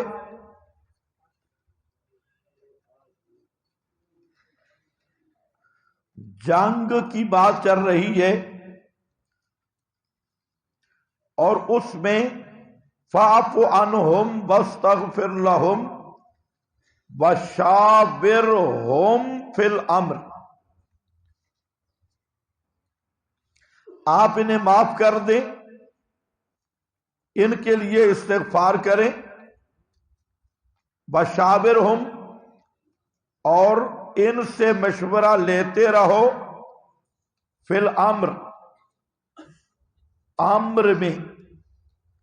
فَإِذَا عَزَمْتَ فَتَوَكَّلْ عَلَى اللَّهِ، اور جب آپ عزم کر لیں تو پس بھروسہ کریں اللہ پر. تو اس آیت میں ایک چیز تو ہے شاورہم فی الامر، شورا کی اہمیت، کہ آپ صلی اللہ علیہ وسلم کو اللہ تعالی نے حکم دیا کہ آپ ان سے مشورہ لیں، مشورہ لیتے رہیں بدستور سابق. حالانکہ آپ کیا ہیں؟ صاحب الوحی ہیں، لیکن اس کے باوجود نبی کریم علیہ السلام کو بھی اللہ تعالی نے مشورہ کا پابند کیا. تو اس سے پتہ چلتا ہے کہ شورا اہل اسلام میں، شورا کا تصور اسلام میں ایک اہم چیز ہے اور امور میں سے اہم امر ہے. دوسرا، فَإِذَا عَزَمْتَ سے ایک شورائی ڈھانچہ بھی سامنے آ رہا ہے کہ مشورہ لے، لیکن مشورہ کے بعد جب ایک بات طے ہو جائے تو عزمت فتوکل علی اللہ ایک، اور دوسرا اس میں یہ آ رہا ہے کہ مشورہ ہوگا لیکن حتمی فیصلہ امیر کا ہوگا. اذا عزمتم نہیں ہے، اذا عزمتا ہے. جب آپ بات پکی کر لیں، عزم کر لیں، تو پھر اللہ پہ بھروسہ رکھیں. تو شورا کس کو کہتے ہیں؟ مشورہ. مشورہ حکم نہیں ہوتا، مشورہ حکم نہیں ہوتا، حکم امیر کا چلے گا اور مشورہ اہل رائے کا چلے گا. یہ ایک تھوڑا سا خاکہ بھی سامنے آ رہا ہے جس کی ابھی میں تفصیل کرتا ہوں. بہرحال اتنی بات ہے کہ یہاں شاورہم فی الامر. اسی طریقہ سے آپ نے سورہ شورا پڑھی ہے، اس سورت کا نام بھی کیا ہے؟ سورت شورا. امرہم شورا بینہم. اب اگر اس آیت میں تھوڑا سا بھی آپ غور کریں بلا تکلف، اس سے ایک مضمون بالکل واضح نکل سکتا ہے، اور وہ یہ ہے امرہم شورا بینہم. یہ ضمیروں کا مرجع کدھر جا رہا ہے؟ امر ان کا مشورہ ہے آپس میں. یہ پیچھے کون ہے؟ کہاں سے شروع ہوئے؟ للذین آمنوا. للذین، اور بھائی پیچھے دیکھیں للذین آمنوا. میرا خیال ہے مل ہی نہیں رہا، صفحہ 901.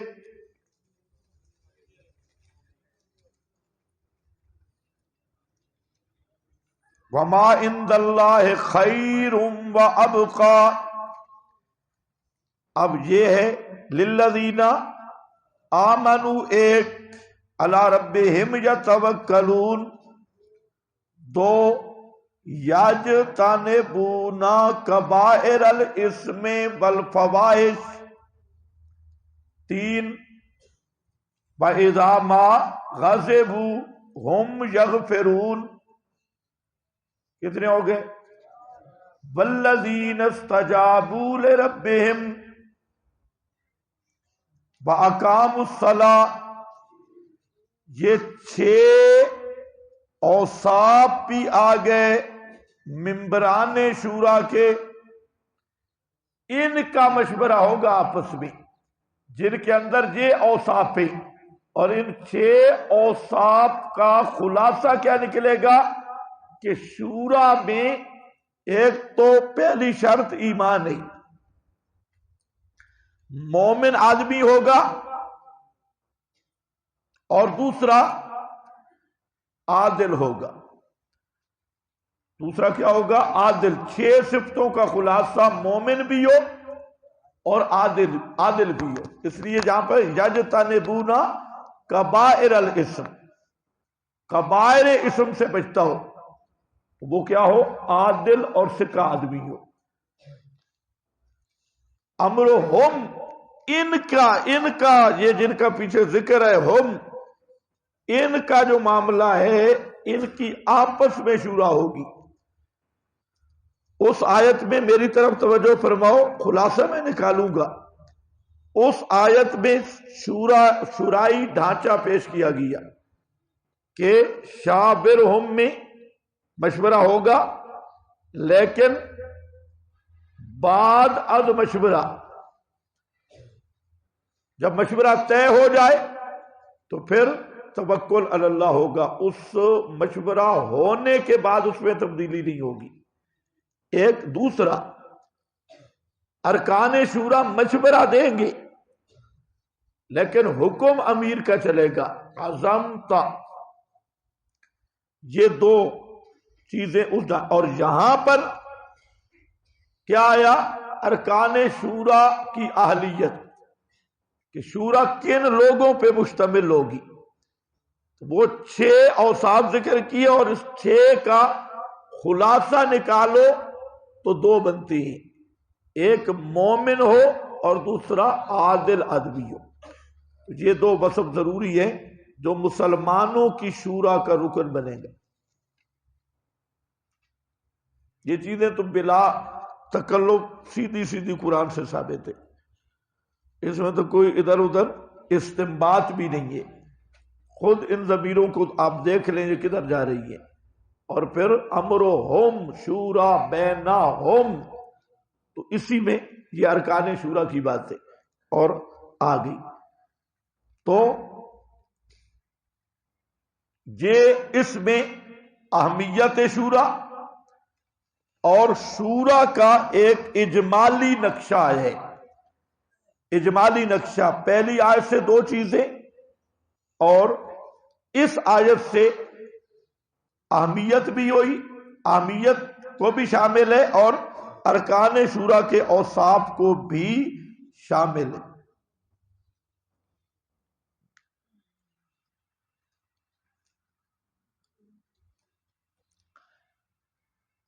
اس کے ساتھ اچھا اس پہ آپ ذرا ذہن میں رکھنا، مشورہ ہوگا کس معاملے میں؟ غیر منصوص، جس میں معین طور پہ نص نہیں آئی۔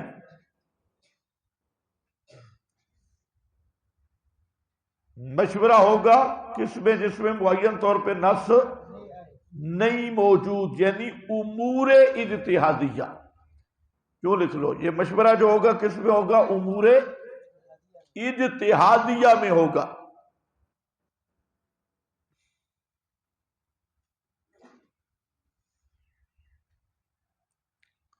اور دوسرا یہ مشورہ ہوگا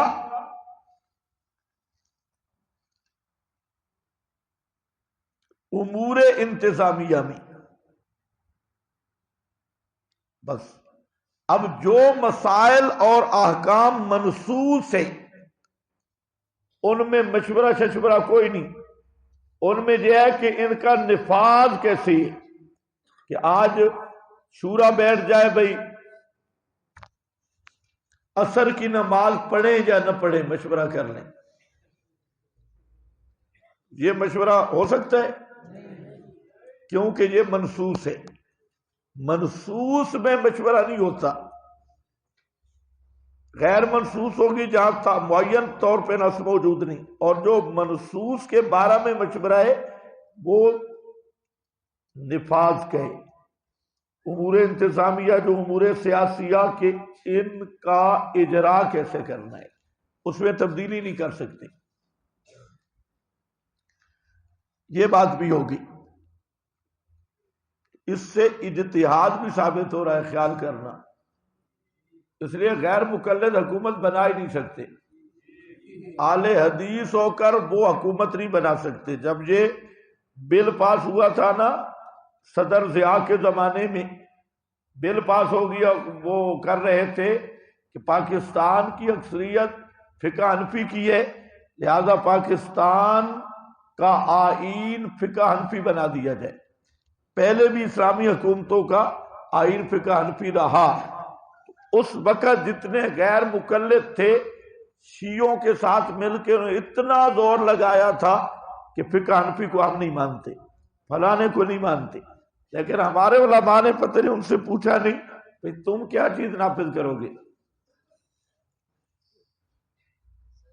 میرا خیال ہے ہدیۃ المادی، وہاں پر جو لیبارٹریوں میں سائنس پڑھایا گیا ہے، ہدیۃ المادی ہے نا ذہن میں، وہی تجربات یہ نافذ کرنا چاہتے تھے۔ اس لیے اہل حدیث یا غیر مقلد وہ اسلامی حکومت بنا ہی نہیں سکتا، یہ واضح ہے، کیونکہ دو چیزیں ہیں، ایک منصوص مسائل ہیں، منصوص مسائل کی تنفیذ اور اجرا یہ امر اجتہادی ہے، یعنی اس کا طریقہ کار کیا ہوگا، مسائل کو تو نہیں بدل سکتے لیکن طریقہ نفاذ، اس کو مثال کے طور پہ اب جہاد ہے تو اب جہاد ایک منصوص مسئلہ ہے، یہ تو نہیں ہو سکتا کہ آپ مشورہ کریں بھئی جہاد منسوخ کر دیں، جہاد تو منسوخ نہیں ہو سکتا، البتہ اس کی ترتیب دیکھیں گے کہ ہوگا تلوار کے ساتھ ہوگا یا تیر کمان کے ساتھ ہوگا یا جدید اسلحہ استعمال، پھر جدید اسلحہ کون سا استعمال کر سکتے ہیں کون سا نہیں، ایٹم بم فلاں فلاں فلاں ٹینک کیسے استعمال کرنا ہے، اس چیز کے بارے میں مشاورت ہوگی، اور یہ کوئی معین طور پہ ان پہ نص موجود نہیں، تو جب نص نہیں تو غیر مقلد کیا کرے گا؟ وہ اگر اجتہاد کرتا ہے تو ابلیس بنتا ہے، کسی کا اجتہاد مانتا ہے تو مشرک بنتا ہے، یا تو وہ ابلیس کی صورت میں حکومت کرے گا یا مشرک کی صورت میں، اہل حدیث رہ کے وہ حکومت کاری نہیں سکتا۔ تمہیں سمجھ کچھ بھی نہیں آ رہا ہے الحمدللہ۔ اچھا اب آؤ،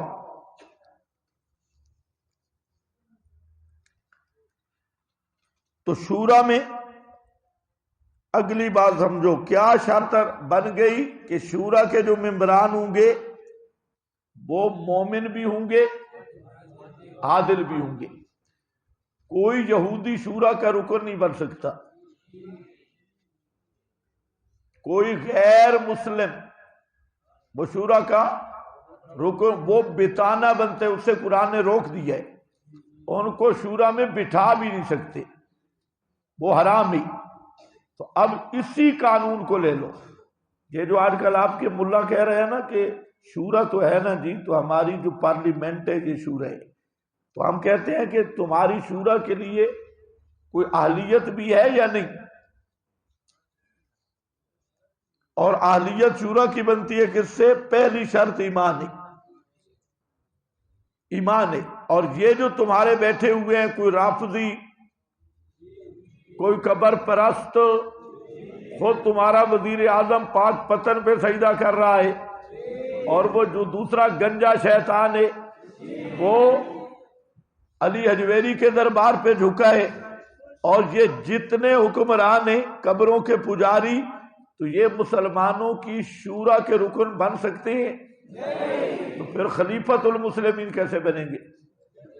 یہ رافضی، یہ بدعتی، یہ مشرک، اور یہ زنداد کا، یہ قادیانی، مرزائی، امامیے، یہ ذرا آمنو کے نیچے آئیں تو شورا کا رکن بنیں گے. جب یہ آمنو کا فرد ہی نہیں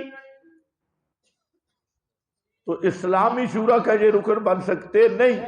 اسلامی شورا کا رکن بنے گا صرف وہ آدمی جو آمنو کا مستحق ہو، ایک، اور دوسرا یجتنبون کبائر الاسم، جو کبائر کا مرتکب نہ ہو. تو اب ذرا دیکھ لو ان کی سب کی شکلیں. تو اسلامی شورا، اسی شورا کو ہی قابو رکھو تو مسئلہ پورا ہو جائے گا انشاءاللہ. آگے کچھ باتیں میں نے عرض کرنی ہے، صرف ابھی بنیاد بنا رہا ہوں، یہ کوئی میرا خیال ہے موضوع نیا ہی ہے، تو اس لیے اس کی بنیاد مضبوط کرو. اب دیکھو، وہ تو قرآن ہے، احادیث میں بھی نبی پاک صلی اللہ علیہ وسلم سے جو شورا کے افراد ہیں ان میں ترجیح دی گئی ہے تقوی اور دینداری کو، اور سمجھداری. تقوی، دینداری اور سمجھداری، یہ اسی کو مقدم رکھا گیا. اب دیکھیں کہ نبی پاک صلی اللہ علیہ وسلم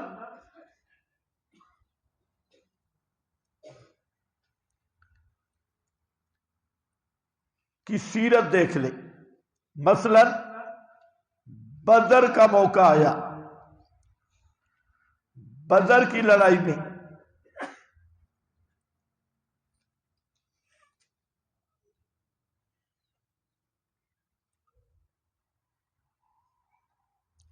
تو بدر کا یہ اہم موقع تھا. اس میں نبی کریم صلی اللہ علیہ وسلم نے تمام صحابہ سے مشورہ لیا، اور وہ مشورہ معروف ہے کتب سیرت اور احادیث میں، وہ آپ وہاں دیکھ سکتے ہیں. تو یہاں کیا ہے؟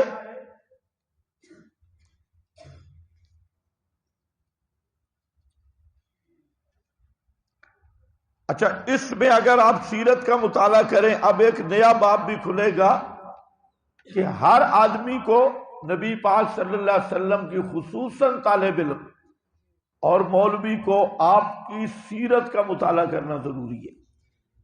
اب یہ جو یوم بدر ہے اس میں کئی مشورے ہوئے اور شورا کے کئی اجلاس ہوئے.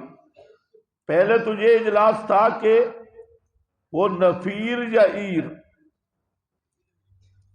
بڑا قافلہ یا چھوٹا قافلہ، پھر آگے پوری یہ جنگ، پانی خوراک، رہائش، عریش، یہ جتنی چیزیں ہیں تو یہ مشورے ہوتے رہے۔ تو آپ صلی اللہ علیہ وسلم کی سیرت کا اصل سب سے عام چیز یہی تھی کہ آپ کبار صحابہ سے مشورہ لیتے، اور حالانکہ میں نے پہلے بتایا آپ صاحب الوحی تھے، لیکن پھر بھی شورت کی اہمیت بتلانے کے لیے اور قائم رکھنے کے لیے آپ نے مشاورت کو مستقل ایک طریق قرار دیا۔ اسی طرح دیگر جو ہیں یوم خندق آپ کی سیرت کا اہم حصہ ہے۔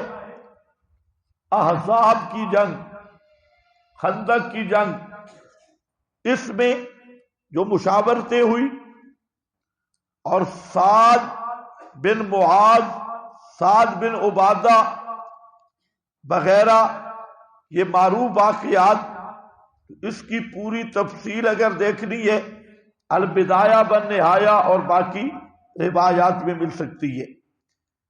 اسی طرح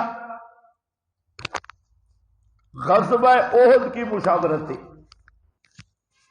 غزوہ احد جس میں عبداللہ ابن ابی ناراض بھی ہو گیا تھا، وہ مشورہ حکم بنانا چاہتا تھا کہ ہم جیسے کہیں گے، اسے مشورہ کا پتہ ہی نہیں چل رہا تھا، وہ مشورے کو حکم بنا رہا تھا، تو وہ صوفی صاحب واپس بھی آ گئے تھے۔ تو غزوہ احد میں بھی مشاورت ہوئی۔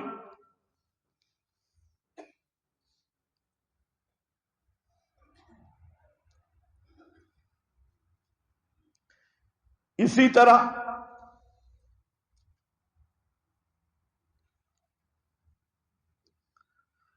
مشاورت آپ کی سیرت کا ایک سنت قائمہ ہے، سنت قائمہ، اور آپ صلی اللہ علیہ وسلم کے بعد صحابہ کرام اسی طریق پہ چلے۔ جیسے خلافت صدیق اکبر کا انتخاب ہے، وہ بھی کیا تھی؟ شورا تھی نا، وہاں پر سارے صحابہ موجود تھے، یا کوئی الیکشن ہوا تھا؟ وہی چند کبار صحابہ جو مدینہ کے اندر تھے، اکثر صحابہ تو سرحدوں پہ تھے، اور وہ اگر پورا ماحول مطالعے میں ہو تو خود اہل مدینہ کہ جو معروف حضرات تھے، جو پیغمبر کریم صلی اللہ علیہ وسلم کی شورا میں بھی اکثر رہتے، تو ان کا انتخاب ہے۔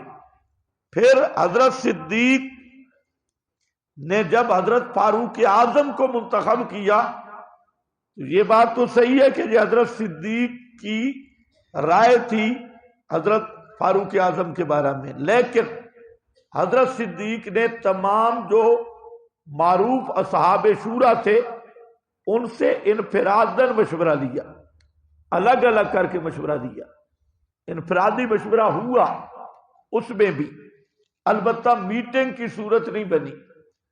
پھر حضرت فاروق اعظم نے خود جب دیکھا کہ شہادت زخمی حالت تھے کہ بچنا ناممکن ہے، تو حضرت فاروق اعظم نے پھر شورا قائم کی 6 آدمیوں پر،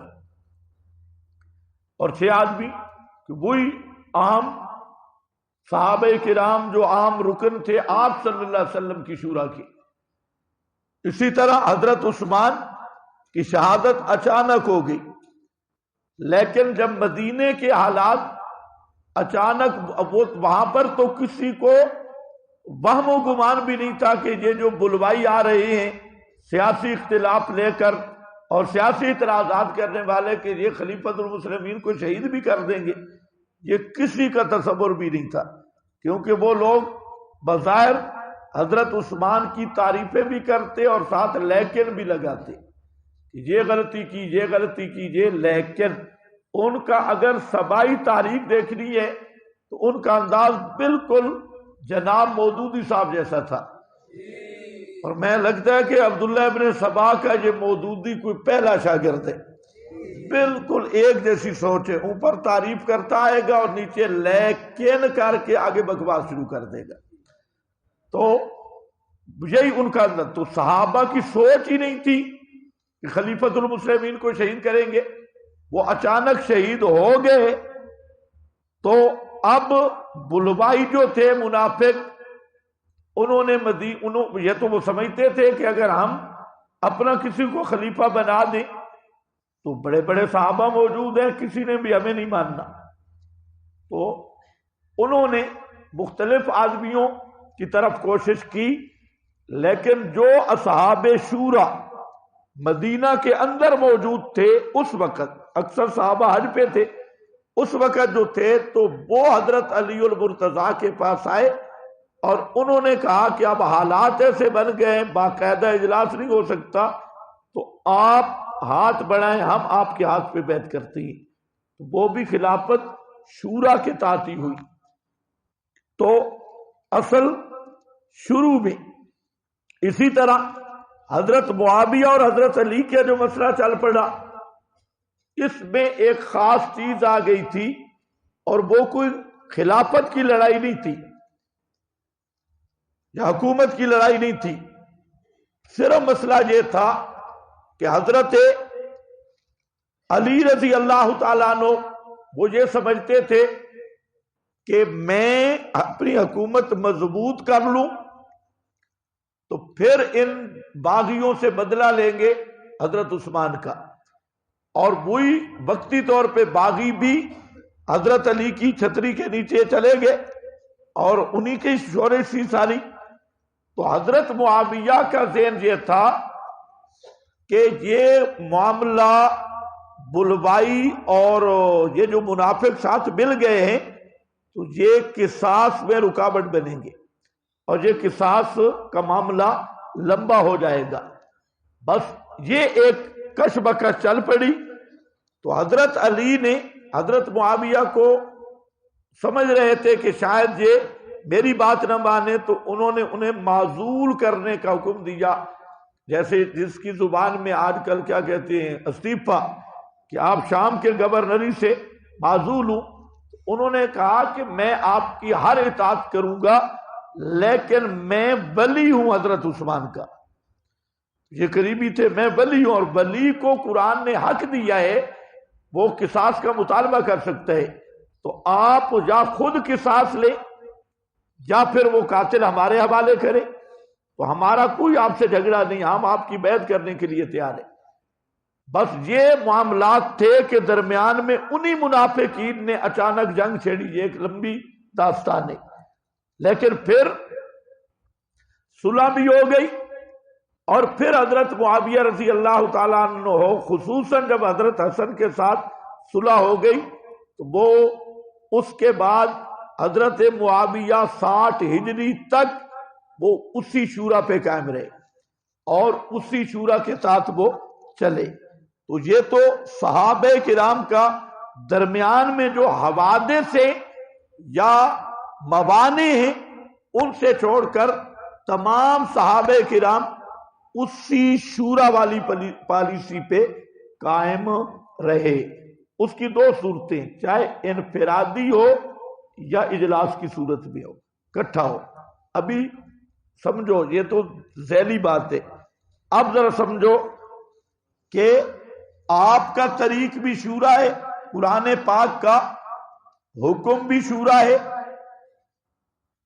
شورا کی اہمیت بھی، یہ جو مقام مدح میں ذکر کیا امرہم شورا بینہم، اس میں بھی اہمیت ہے، اور پیغمبر کریم صلی اللہ علیہ وسلم کی پورا طرز و طریقہ اور سیرت، اہم امور غیر منصوصہ میں آپ نے ہمیشہ صحابہ سے مشورہ لیا۔ پھر آپ کے بعد صحابہ نے بھی یہ شورائی نظام قائم رکھا۔ تو یہ اصل جو ہے قواعد سیاست میں سے پہلی چیز یہی شورا ہے۔ اچھا، اس میں احادیث کثرت کے ساتھ ہیں. خیر ہے 2-4 منٹ تمہارے لیٹ ہو جائیں کوئی مسئلہ نہیں ہے. ہاں اب دیکھیں حضرت ابو ہریرہ فرماتی، چند احادیث بھی لکھ لیں. حضرت ابو ہریرہ فرماتی ہیں ما رأیت احدا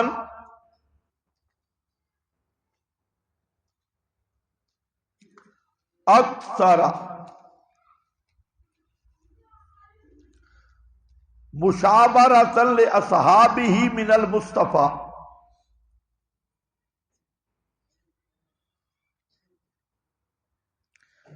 فیض القدیر. حضرت ابو ہریرہ فرماتی ہیں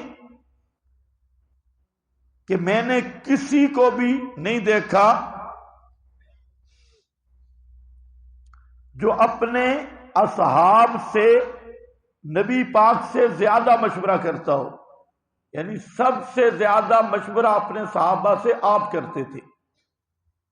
آپ صلی اللہ علیہ وسلم خود مشورہ زیادہ کرتے تھے، اکثر.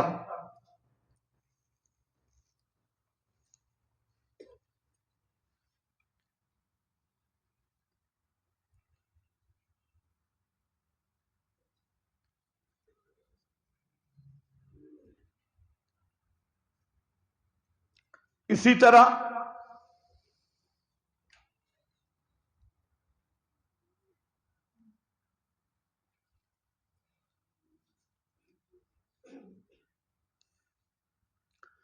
ما خواب من استخار، قال النبی صلی اللہ علیہ وسلم ما خواب من استخار ولا ندم من استشار.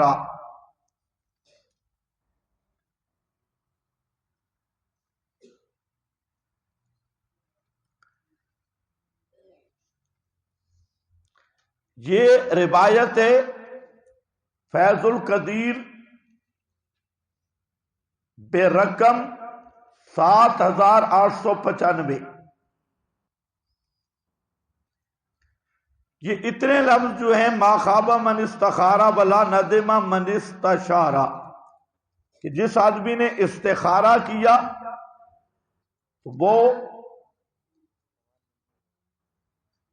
پشیمان نہیں ہوگا، اور جس نے مشورہ لیا وہ شرمندہ نہیں ہوگا. یہ اتنے تک لفظ کئی روایات سے ثابت ہے. لیکن اس روایت میں ایک آگے لفظ آ رہا ہے کہ کبھی بھوکا نہیں ہوگا جو درمیانہ خرچ کرے گا. یہ زیادت موضوع ہے. یہ جو اگلی ہے اس کی کوئی تائید نہیں، لیکن جو پچھلا حصہ جو ہمارا مستدل ہے یہ مؤید بالروایات بھی ہے، دیگر اسانید سے بھی ثابت ہے.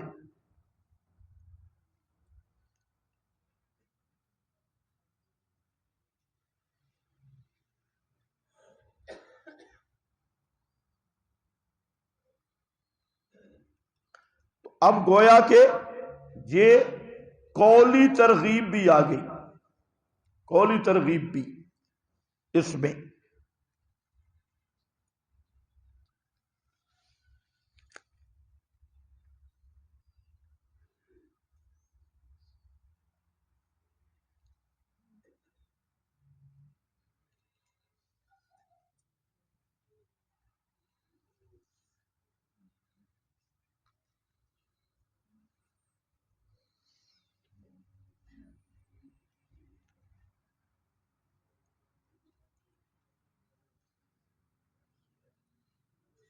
چلیں ٹائم ختم ہو گیا، اس کے بعد شاید آپ کو سمجھ بھی کوئی چیز نہ آئے.